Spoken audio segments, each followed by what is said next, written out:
Hey everybody, it's Dr. Michael Romanesco with Independent Dental Solutions. Today I'm joined by Josie and Nick VanEss, a couple of married dentists who have been in practice for the last few years. And today we're going to talk about their story and see where they're coming from and where they're looking to go, and in their journey to become owners of a private practice. So Josie, if you wouldn't mind, just give a little background on how you and Nick met. Sure.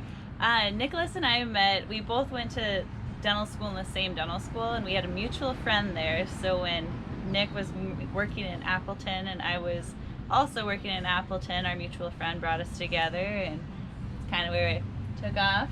I was working in a private practice at the time and then switched over later to working in group practice.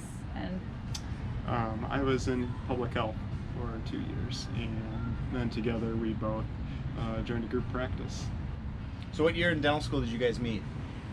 I graduated in 2017, and I had heard of him, but I didn't actually really meet him in dental school. Sure. I was just a class right ahead, and luckily I had a roommate who was in the same year as her.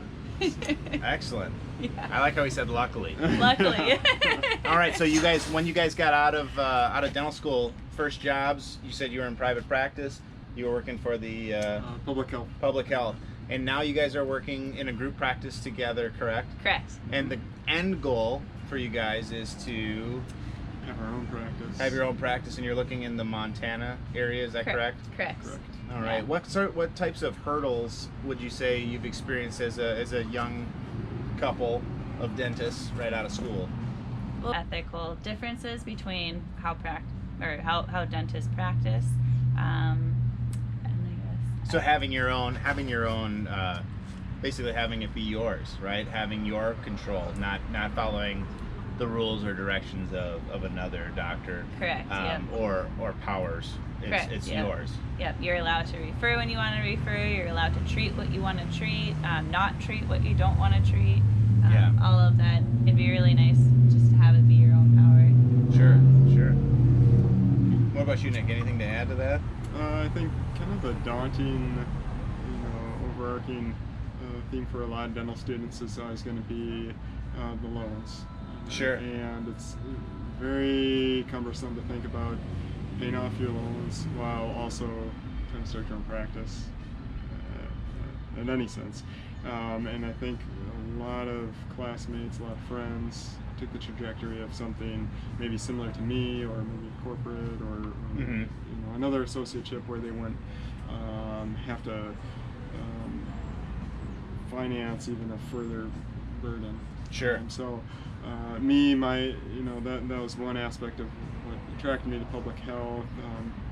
Obviously, more working with a lot larger group of other dentists, which you talk about pros and cons with other dentists. I like kind of having a little bit of that autonomy while still being able to ask questions. Sure, so you have a little bit of a safety net or some exactly. colleagues to rub elbows with.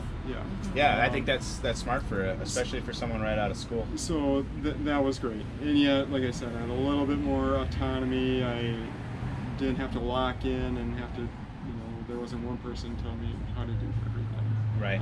So Right. that I was grateful for that. Ultimately, though, talking to a lot of those dentists, they were retired or they were pursuing bigger goals of having their own practice. Yeah, great. And I guess this is a question for both of you guys. What attracted you guys to Independent Dental Solution?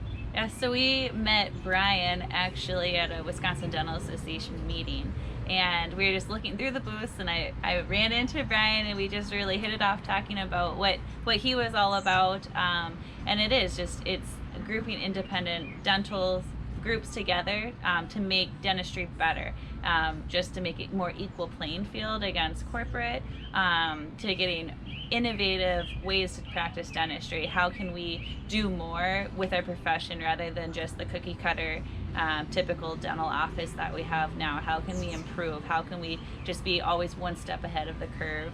I love that. It was great. And so Brian, caught on to our enthusiasm with his his practice, or not practice, but his IDS, his company. Yeah. And so really asked us if we wanted to become part of it, and we were all on board.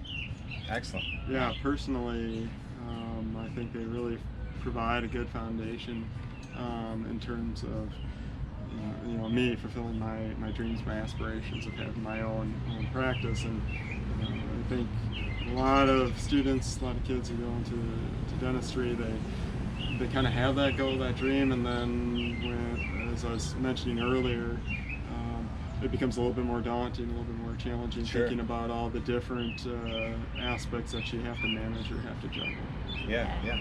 It gets really overwhelming when you think about how you want to pay off your loans, how you want to take on a loan to start a practice, how you want to have a house, have a family, just prioritizing what do you do first. It's a lot, and it kind of keeps you trapped in just kind of going with what you have and keep on not pursuing what you really want. So Right. So what are the next steps for you guys in the search of your practice? so Brian hooked us up with with Independent Dental Solutions, and with Independent Dental Solutions there are a lot of other companies that are part of it, and they're really out there to help us get where we want to get. And so CLA is a company that we've met with first, and they have kind of financial strategies of what you want to do. They have practice management opportunities or advisory as well, and just a lot of other aspects of how, like marketing, everything you need to know about a practice. They're there to make it all under kind of one house, one umbrella. Sure. So the network of yeah, they're IDS. just the people you can get together with to make things work.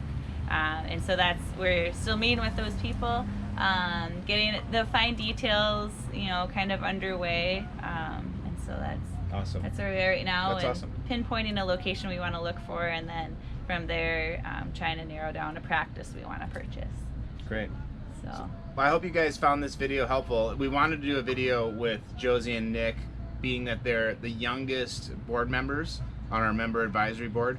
And one of the things we always say when we talk about our member advisory board is we want young dentists, we want old dentists, rural community dentists, metropolitan area dentists, all various specialties, because it's a very broad range of the dentists that IDS serves, and these individuals represent the younger end of the spectrum, and what concerns they have and challenges they have and they face. It's important to us to make sure that we can provide solutions for them. So thank you guys for joining us today. We really appreciate it. thanks so much for Thank having you. us. On Independence.